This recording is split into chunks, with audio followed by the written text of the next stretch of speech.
Hello, and thank you so much for joining me for this episode of Behind the Curtain. I am your host, Gio Battaglia. Excited to be here. We have an exciting episode.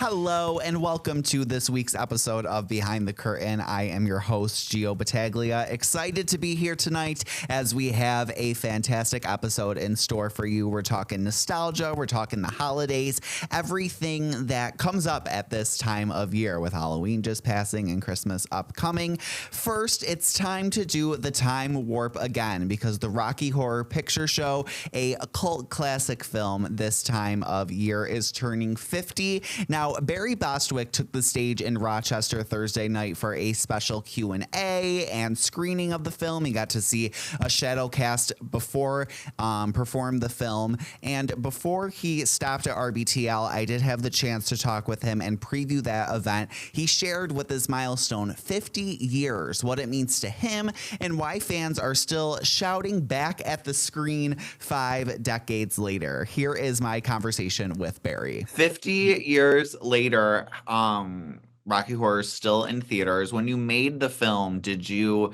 know that it would hold on to audiences like it has? No, we knew that it was exciting and that it was energetic and that it was something different. And we knew that, but we didn't know just how different it was going to be be thought of over the years. I mean, it was really a reflection of what was going on in mid-70s, in London with the whole glam rock thing and Bowie and all those people. We weren't the first ones to put makeup on men, there was a lot of that going on in show business. And but what they didn't have, what we thought, was the music. They didn't have Richard O'Brien's take on the B movie, a sci-fi history that he always enjoyed and really was his his inspiration. And I think the naughtiness of it, in a way, is what keeps its appeal too. And the fact that the audience has discovered it right after it opened and not well, and created its own experience and just threw a party every midnight somewhere, at some theater, and friends came together, strangers came together and created this community, this family of Rocky Horror, which is a enduring, it's an enduring family. I was we were at a screening the other night, and at the shadow cast, those are the actors who do the show in front of the movie. Mm-hmm. And when we do these evenings, we always get the best shadow cast from that area, And the other night I was in, I don't know, Missouri or something, and I met a guy who had been in a shadow cast for 47 years. Wow. 47 years playing the criminologist. He was the sweetest guy, and I've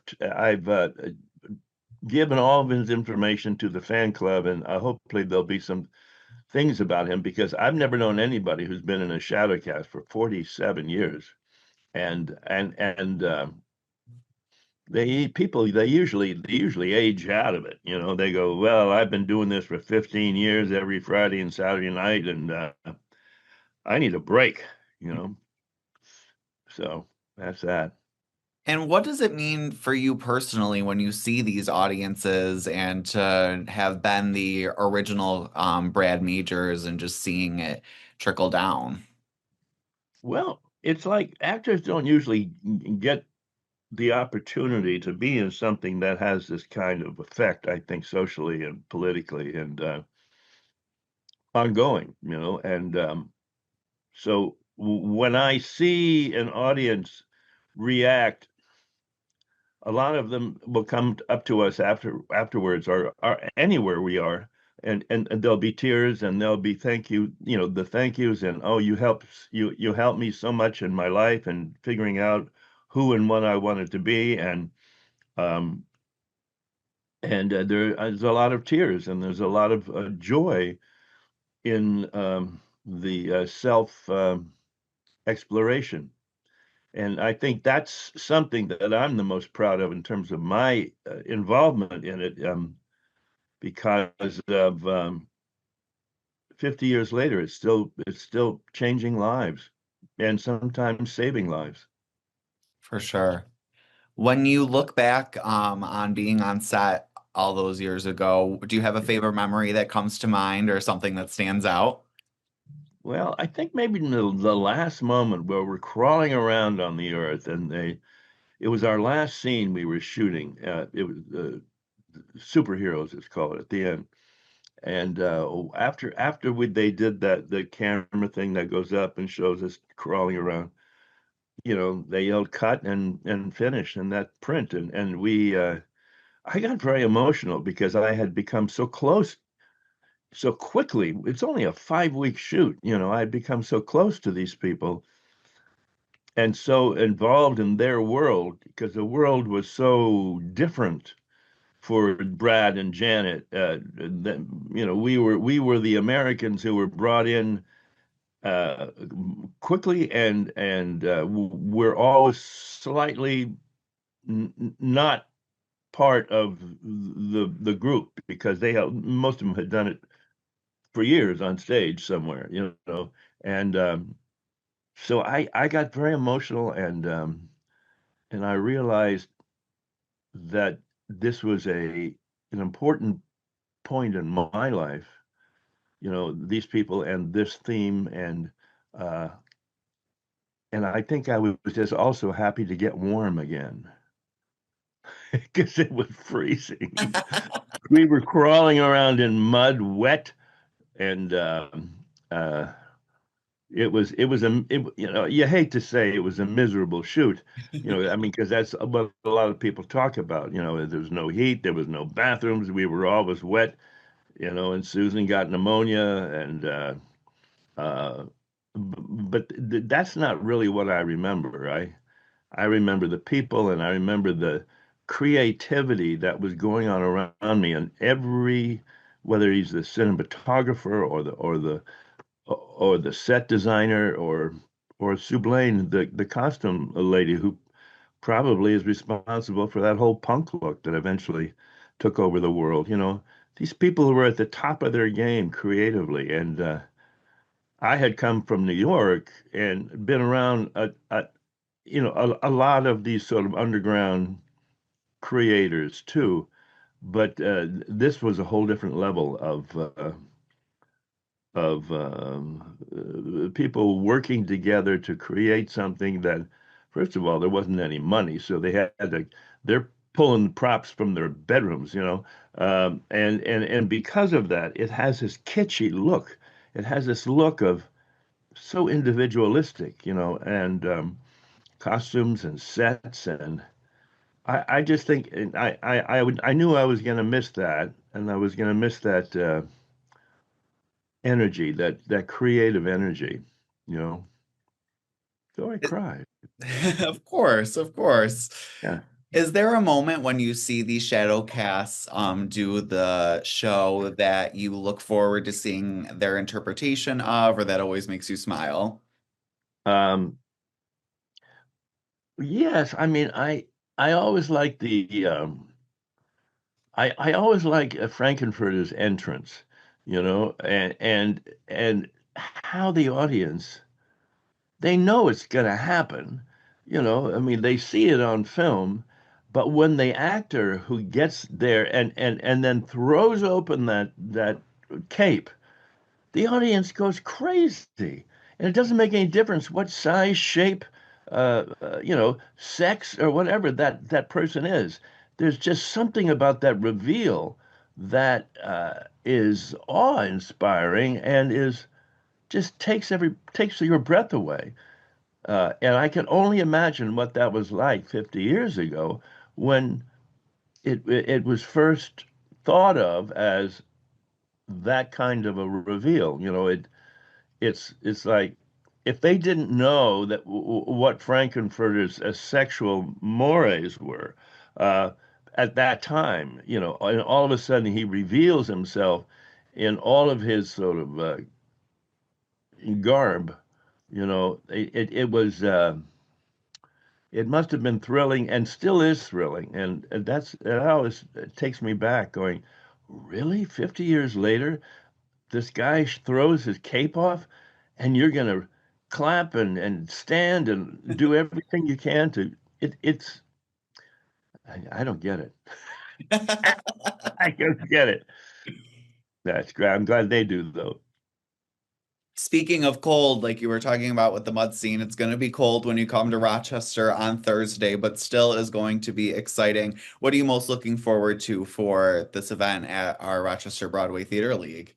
Well, first of all, I'm looking forward to doing the whole thing with a shadow. It's our last night of the tour, and we've been doing like 35 cities in a row.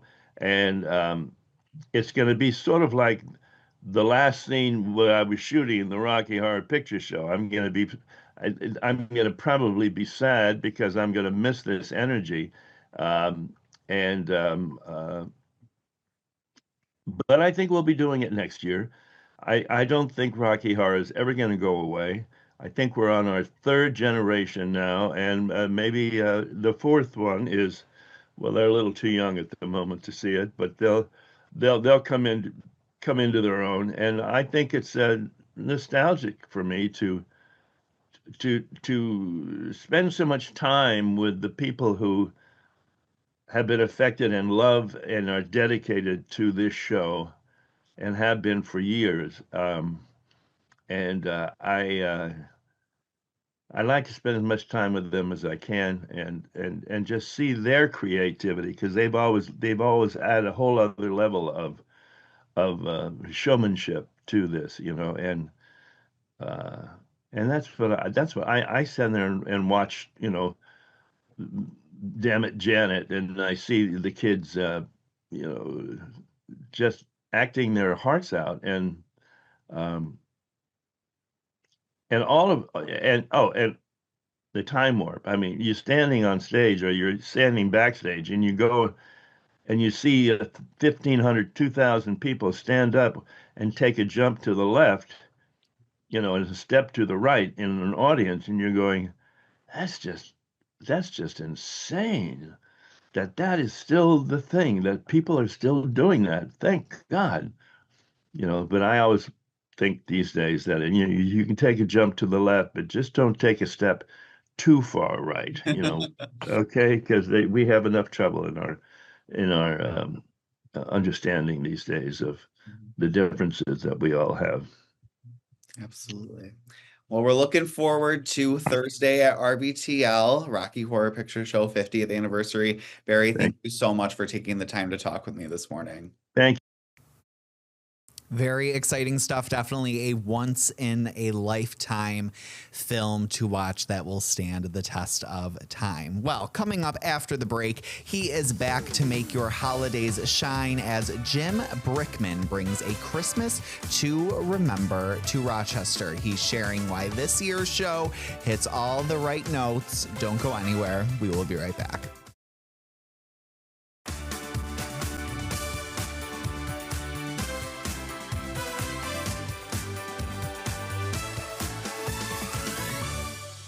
Welcome back. Well, after a great conversation with Barry about Rocky Horror Picture Show, we are going to switch to a theme of Christmas. The holidays are right around the corner, and Grammy-nominated pianist Jim Brickman is bringing his signature sound back to Rochester. His A Christmas to Remember tour makes a stop at the West Herr Auditorium Theatre on December 19th. I spoke with Jim about what makes this year's show special and why his holiday concerts have become such a beloved tradition. Here's my conversation with Jim. So thank you for taking the time to preview your stop in Rochester. Very excited to talk about what is coming up. So I guess we'll just start with that. Tell me what is coming up on this tour. What can audiences expect from this year's show that may feel new or different?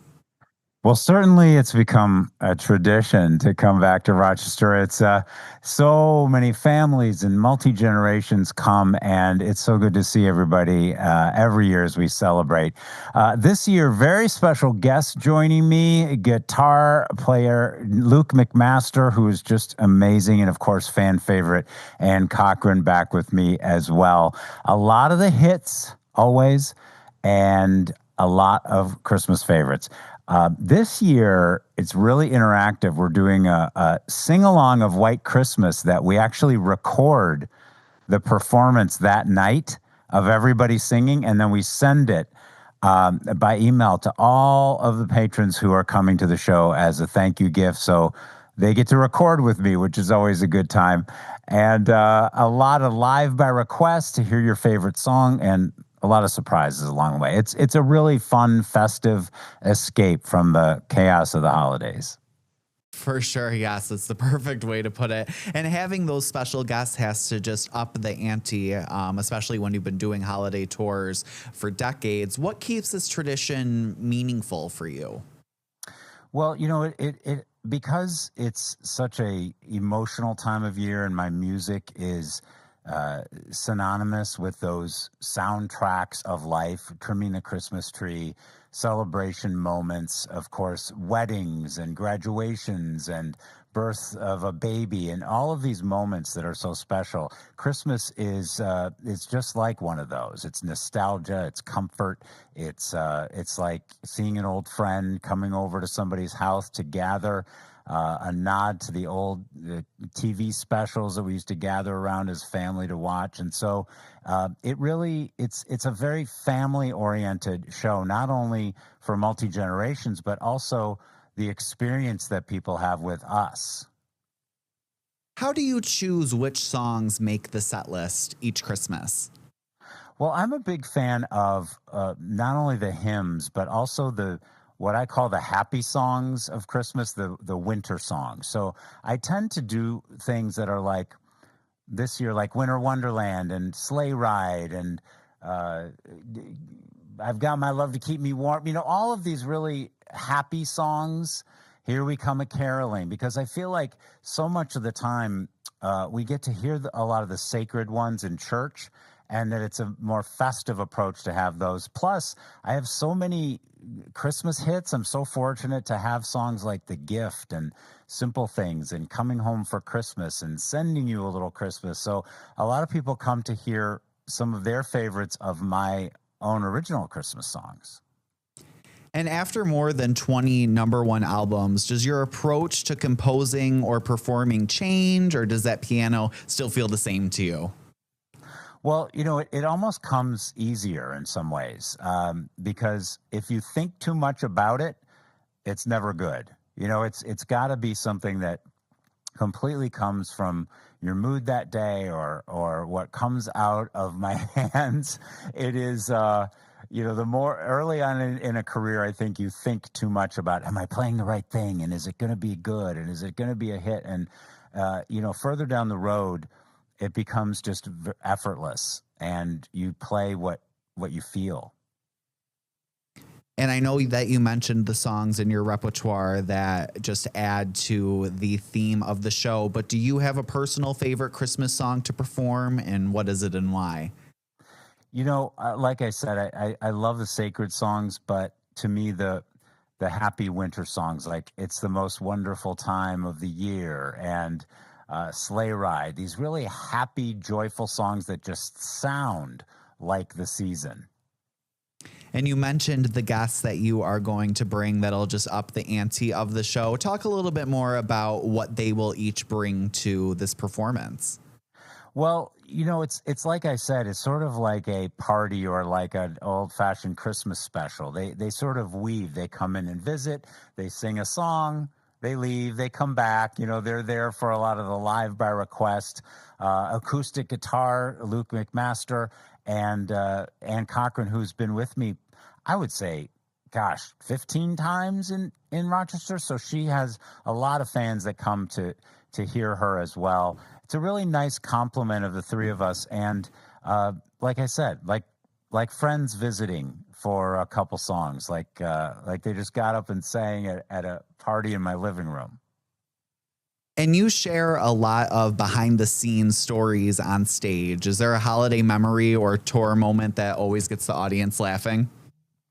Well, the audience laughs quite a bit, and but mostly it's lighthearted moments. I know I don't like to tell jokes. To me, it's not jokes. It's relatable things. Like this year, for example, I have this whole section of the show that I call the Misfit Medley that highlights all of these characters like Charlie Brown and Rudolph and Kermit the Frog that are all kind of underdogs and feel like misfits, but they come through and they believe in happiness and joy and the love of life, and it sends this great message about how overcoming obstacles is so much a part of our lives. And so there's little moments like that are stories that I think people can really relate to. I talk about my piano lessons growing up in Cleveland. So to me, it's all about the camaraderie and the relationship with the audience that where they can feel some of the same things I do. This interview comes at the perfect time that we just got our first snowfall of the season within the past 24 hours. What do you enjoy most about coming to Rochester and performing to our audiences? Well, when you come back to a theater that you've been to so many times, it's like seeing old friends. We walk in the door, oh, hey, Jim, it's good to see you. What's new? Whenever you have an environment like a beautiful old theater that has nostalgia in it, it's almost like the theater is as much the experience as the show, because people almost go back in time in many ways. And so that makes a big difference in the way that you experience it, the lighting, the sound, the environment. And so to me, it's just really familiar. I walk in, I don't feel like I'm in a strange place. And people often say that your concerts feel like a warm hug. So what do you hope people walk away feeling this year? Well, I guess a warm hug. If that's what people say. I mean, escape for a couple hours. Like, don't think about anything. Come, laugh, have some, happy tears maybe from memories that the music brings out for you. Joyful laughter and surprise. Always want people to leave thinking, gosh, that was great. I didn't expect it to be that way, or whatever it is. The element of surprise is always so important. You don't want people leaving thinking, yeah, that was, what I thought it would be. It's, it's fine. I never want that. I always want it to be like people who come for the first time saying things like, I didn't think it was going to be so good, things like that. I mean, that's what you want as a performer, because you want to, kind of overwhelm people with the feeling that they didn't know what to expect, so that they leave with a smile on their face. Well, we are very excited. Jim, thank you so much for taking the time to talk with me today. We're very excited for the show. Thanks a lot. I look forward to it. It's going to come sooner than you think. So yes, let's get some good tickets so I can see you there. Loved the setup for that interview with the subtle Christmas decor and the piano. It was just the perfect theme for the conversation. Again, Jim Brickman comes to Kodak Center on December 19th. We have ticket information over on our website, rochesterfirst.com. Thank you so much for watching this episode of Behind the Curtain. I want to say thank you again to Jim Brickman and Barry Bostwick for taking the time to speak with me about their upcoming events and ventures. Thank you for watching this episode of Behind the Curtain. We'll see you next week. Take care.